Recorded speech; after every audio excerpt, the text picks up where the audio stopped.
నమస్తే రామకృష్ణ గారు. నమస్తే మేడం.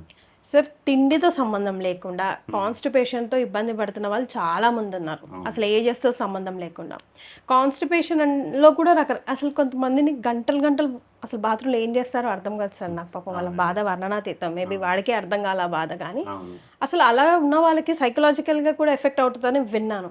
సో కాన్స్టిపేషన్ వల్ల మనందరికీ జనరల్గా కొన్ని తెలుసు, ఎవరు టచ్ చేయని పాయింట్స్ ఇవి కూడా ఉంటాయా, ఇట్లా కూడా ఉంటాయని వాళ్ళకి గుర్తు చేస్తూ వాళ్ళని అలర్ట్ చేస్తూ ప్రేక్షకుల్ని హోమియోపతిలో ట్రీట్మెంట్స్ ఉన్నాయి, రెమెడీస్ ఇలా ఫాలో అవ్వాలి, లైఫ్ చేంజెస్ ఇలా ఉంటే బాగుంటుంది అన్నట్టుగా మనం ఒక వాల్యుబుల్ ఇన్ఫర్మేషన్ ఈ వీడియో ద్వారా ఇద్దాం సార్.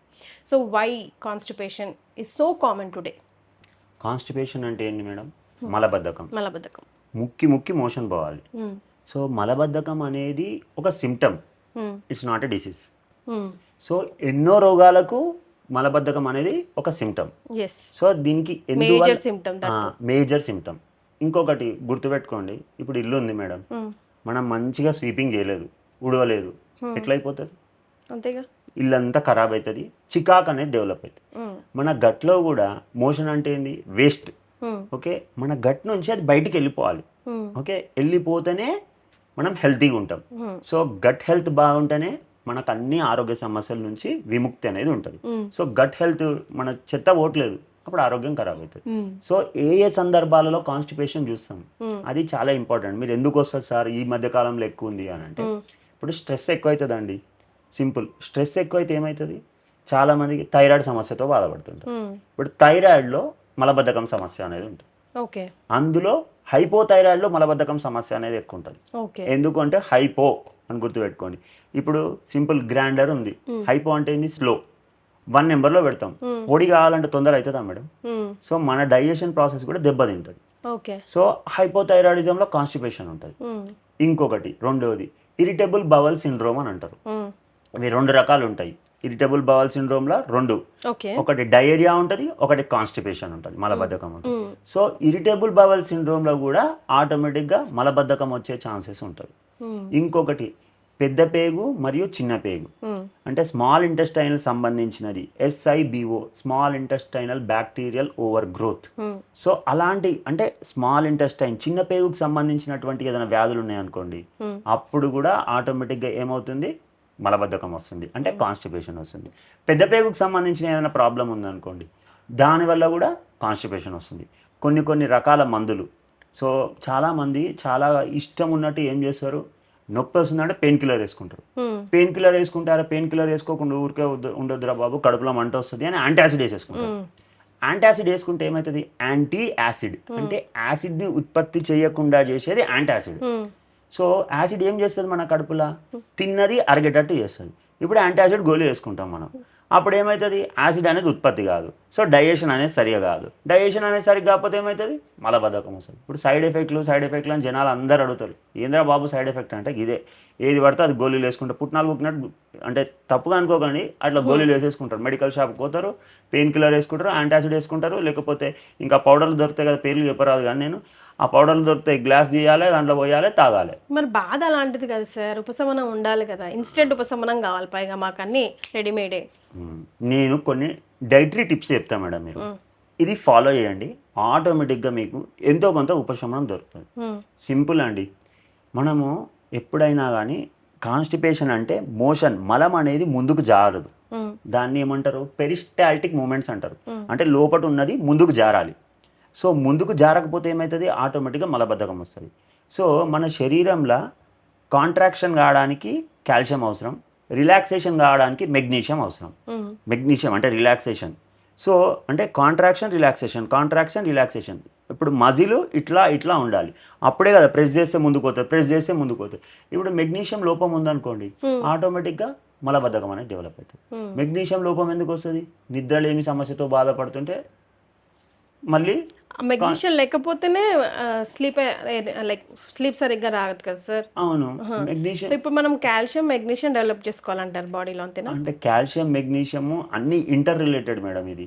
సో బ్రెయిన్ ఎప్పుడైతే స్ట్రెస్ కి లోన్ అవుతుందో కార్టిజాల్ లెవెల్స్ అనేది పెరుగుతాయి, అది స్ట్రెస్ హార్మోన్. సో కార్టిజాల్ పెరిగింది అనుకోండి, ఆటోమేటిక్గా ఇండైరెక్ట్ అనమాట మెగ్నీషియం తగ్గిపోతుంది. మెగ్నీషియం తగ్గిపోయింది అనుకోండి, మూమెంట్ పెరిస్టాల్టిక్ మూమెంట్స్ మలబద్ధకం వస్తుంది. అందుకే టైంకి నిద్ర అవ్వాలి, టైంకి తినాలని అంటారు. సో అది మెయిన్ ఫండా. ఇంకొకటి మీరు ఏం తినాలి అని అంటారా? సో ఏం తినాలి కన్నా ముందు 5 డూస్ అండ్ డోంట్స్ తెలుసుకుందాం సార్. లాస్ట్లో రెమెడీస్ అండ్ హోమియోపతి ట్రీట్మెంట్స్ తెలుసుకుందాం. ఓకే, డూస్ ఏం చేయాలి ఫస్ట్ నేను చెప్తా. పొద్దున్న లేవగానే కంపల్సరీ మీరు యోగా చేయండి. ఒక 15 నిమిషాలు కపాలపాతి చేయండి. తర్వాత ప్రాణాయామ చేయండి. తర్వాత అందులో ఒకటి మలాసనం, వజ్రాసనం. మలాసనం అంటే ఏం లేదు, మనం ఇండియన్ స్టైల్లో మోషన్ పోయినప్పుడు ఎట్లా కూర్చుంటాం దాన్ని మలాసనం అంటారు. ఇంకొకటి బలాసనం, ఇంకొకటి వజ్రాసనం. వజ్రాసనం అంటే తిన్నాక చేయొచ్చు, తినకముందు చేయొచ్చు, ఎప్పుడైనా చేయొచ్చు. ఇట్లా కాళ్ళు వేసుకొని కూర్చోండి. ఇది చేస్తూ ఇంకొకటి ఏం తినాలి. ఓకే, ఏం తినాలి అని అంటే అన్నిటికంటే ఎక్స్ట్రాడినరీ ఫ్రూట్ ఒకటి చెప్తా. ఇది rich in sorbitol levels.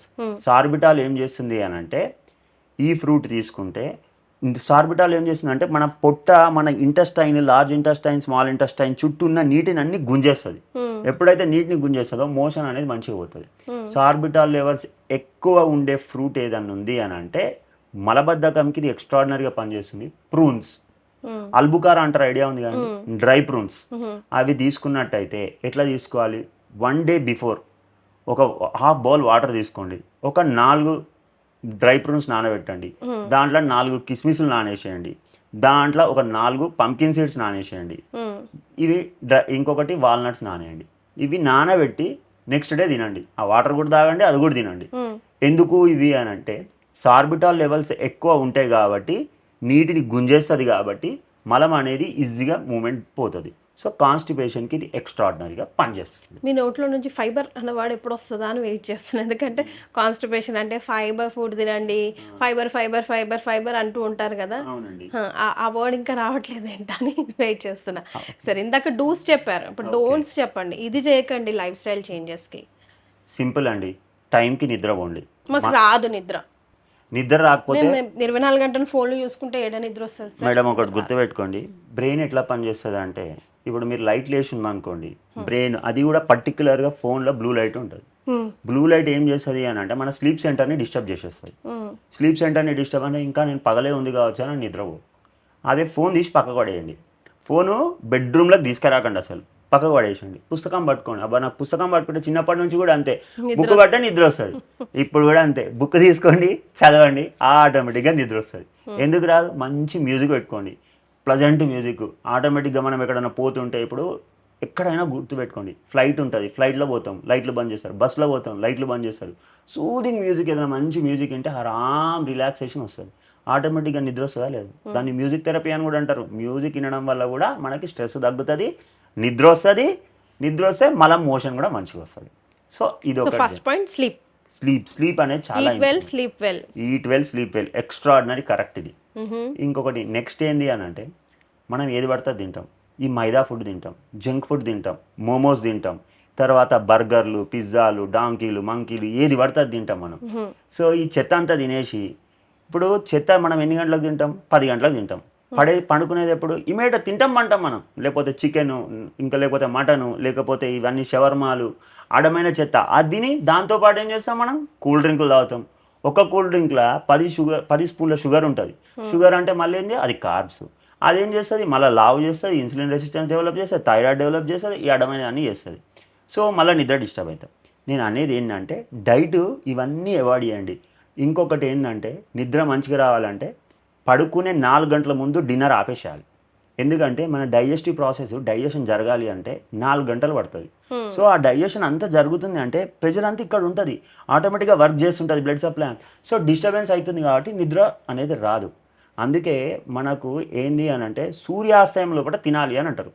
So ఇప్పుడు పాసిబుల్ కాదు అని అంటే సరే ఈవినింగ్ తినండి. ఇంకొకటి మీకు ఎప్పుడైనా రాత్రి ఆకలి అవుతుందంటే కీరా తినండి, క్యారెట్ తినండి, బీట్రూట్ తినండి, వాటర్ మిలన్ తినండి, మస్క్ మిలన్ తినండి, కొంచెం తినండి, నిద్ర వస్తుంది.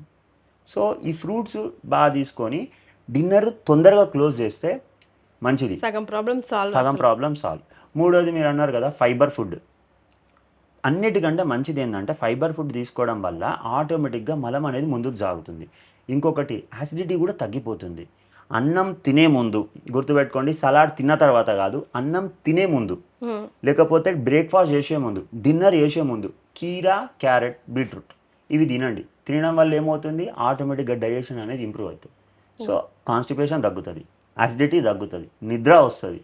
సో ఇవన్నీ మంచిగా ఉంటాయి. ఎస్, ఇవన్నీ వాళ్ళకి తెలిసినవి కాకపోతే చెప్పేవాళ్ళు చెప్పే తీరుగా చెప్తేనే వాళ్ళకి కనెక్ట్ అవుతూ ఉంటాయి.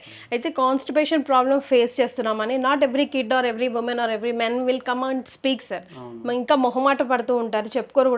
సో ఇందులో ఏమైనా స్టేజెస్ ఉంటాయా, లేకపోతే ఏమైనా సిమ్టమ్స్ ఉంటాయా, ఇప్పుడు మీరు ఇంకా వెళ్ళాల్సిందే డాక్టర్ దగ్గరికి, సో అట్లాంటివి? కాన్స్టిపేషన్లో స్టేజెస్ కూడా ఉంటాయి. మీరు ఇంకొకటి నెగ్లెక్ట్ చేస్తే, మలబద్ధకం సమస్య నెగ్లెక్ట్ చేస్తే పైల్స్ డెవలప్ అయ్యే ఛాన్స్ ఉంటుంది, ఫిజర్స్ డెవలప్ అయ్యే ఛాన్స్ ఉంటుంది, ఫిస్చులా డెవలప్ అయ్యే ఛాన్స్ ఉంటుంది. అంటే లాస్ట్ స్టేజ్లో మీకు ఏమవుతుంది, కాన్స్టిపేషన్లో ఇవన్నీ ప్రాబ్లమ్స్ వస్తాయి. సో మనం లాస్ట్ స్టేజ్లో ఎట్లా ఉన్నామనంటే, మనం రోజు తెల్లవారు లేవగానే ఆటోమేటిక్గా ఏ ఛాయ్ తాగకున్నా, కొంతమంది సిగరెట్ తాగితే మోషన్ వస్తుంది, కొంతమంది ఛాయ్ తాగితే మోషన్ వస్తుంది, కొంతమంది వేడి నీళ్ళు తాగితే మోషన్ వస్తుంది, కొంతమంది కాఫీ తాగితే మోషన్ వస్తుంది. ఏమి తాగకుండా ఆటోమేటిక్గా మోషన్ వస్తుంది అని అంటే, మీరు లేవగానే మోషన్ వెళ్ళిపోతున్నారంటే కాన్స్టిపేషన్ లేనట్టు. రోజు ప్రొద్దున్నే మోషన్ వెళ్ళాలి. లేదు మీకు 2 రోజులకు ఒకసారి వస్తుంది, 4 రోజులకు ఒకసారి వస్తుంది అంటే మీరు కాన్స్టిపేషన్ సమస్యతో బాధపడుతున్నారు. 4 రోజులు సార్ అట్లా 2 days 3 days అటెండ్ చేయని వాళ్ళు, 3 days 4 days మోషన్ పోని వాళ్ళు ఉంటారు. ఇంకొకటి ఏంటంటే, కాన్స్టిపేషన్ సమస్యతో బాధపడుతుంటే వెయిట్ లాస్ కూడా అవ్వడం చూస్తాం మనం. లాస్ అవుతారు, వెయిట్ గెయిన్ కాదు, వెయిట్ లాస్ అవుతారు. ఇంకొకటి ఏమవుతుంది అంటే అకాంథియోసిస్, అంటే ఈ మెడ చుట్టూ పిగ్మెంటేషన్ డెవలప్ అవ్వడము, ఈ చెంపల మీద మెలాస్మా అంటారు, మంగుమచ్చలు అంటారు చూసిందా, ఈడ డెవలప్ అవ్వడం చూస్తాము. కొంచెం తినగానే నాకు వద్దు అని అంటారు. ఇంకొకటి ఏంటంటే, కాన్స్టిపేషన్లో మోస్ట్ ఇంపార్టెంట్, నోటి నుంచి దుర్వాసన వస్తుంది, హాలిటోసిస్ అంటారు. సో నోటి నుంచి దుర్వాసన వస్తుందంటే అది వర్స్ట్ ఫేస్, అంటే గ్రేడ్ 3 అనుకోండి, నోటి నుంచి దుర్వాసన రావడం. ఇంకొకటి మోషన్ పోయినప్పుడు చాలా వర్స్ట్గా వాసన వస్తుంది, సో అది కూడా వర్స్ట్ ఫేస్. 3-4 రోజులకు ఒకసారి వస్తుంది, అది కూడా వర్స్ట్ ఫేస్. సో అలాంటి సందర్భంలో నోటి నుంచి దుర్వాసన వస్తుంది, వాసన వస్తుంది అంటే మీరు ఇమ్మీడియట్గా డాక్టర్ని సంప్రదించండి. నెగ్లెక్ట్ చేసినారా నెక్స్ట్ పైల్స్కి దారి తీస్తుంది. సో అప్పుడు ఇంకా వర్స్ట్ అవుతుంది. సో ఇది గుర్తుపెట్టుకోండి, కాన్స్టిపేషన్ ఎప్పుడు సీరియస్ ఉంది అని అర్థం దాన్ని. ఎస్, డెఫినెట్గా చిన్న ప్రాబ్లంతో పోయేది గోరంత పోయేది కొండంత తెచ్చుకోకండి అనేలాగా ఉండకూడదు. Right sir, thank you so much. Thank you madam.